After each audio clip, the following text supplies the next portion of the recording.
ამ ვიდეოში მარტოობაზე მინდა რომ მოგიყვეთ.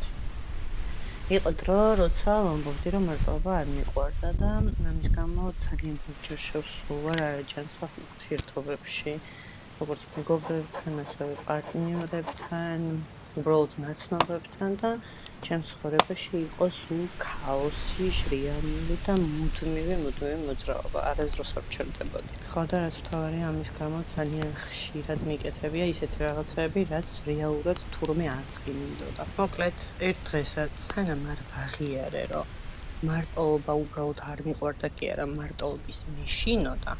აი ამ აღიარებამდე საერთოდ არაფერი არ შეცვლილა. მე მივხვდი, რომ მარტოობის შიში არაფერი არ არის, გარდა იმისა, რომ საკუთარ თავთან შეხვედრის გეშინია რა.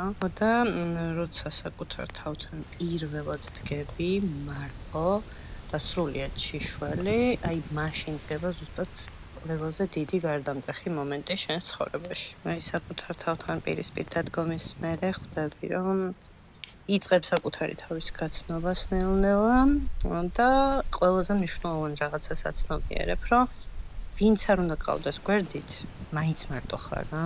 ანუ მარტო გივა, მარტო გიხარია, მარტო კვდები და სხვები ჩვენ ცხოვრებაში არიან მხოლოდ მსმენელები. ოღონდ თუ გაგიმართლათ და კარგი მსმენელები შეგვდა, მთელი ცხოვრება მადლიერი უნდა იყო, იმიტომ რომ ადამიანებს ხოლმე ძალიან უჭირთ მოსმენა ზოგადად. მე ნელ-ნელა იმასაც ხვდები, რომ მარტოობა საერთოდ არ არის სიცარიელე. ანუ რეალურად ის არის სივრცე, სადაც ხვდებით ჩვენს ფიქრებს, შიშებს და სურვილებს. მარტოობას როცა აღარ ებრძვი, ის გასწავლის მერე დამოუკიდებლობას, სიმშვიდეს და სიღრმესაც. მე ვსწავლობ საკუთარ თავსაც, რომელიც ასე მივიწყებული ყავდა სხვების გამო თურმე და ვსწავლობ თუ არის თქმას იმაზე, რაც თურმე საერთოდ არ იყო ჩვენი ცხოვრების ნაწილი. ამის მერე ნელ-ნელა და შეუმჩნევლად ან კიდე პირიქით ძალიან ხმაურიანად მიდიან შენი ცხოვრებიდან ადამიანები, იმიტომ რომ შენით ვეღარ მანიპულირებენ და ზუსტად ამის შემდეგ მოდის ის ცხოვრება და ის ადამიანები შენს ცხოვრებაში, რომელზეც თურმე სულ უცნებობდი. მოკლედ მარტოობა ყველაზე კარგი გზაა ჯანსაღ ურთიერთობამდე მისასვლელად.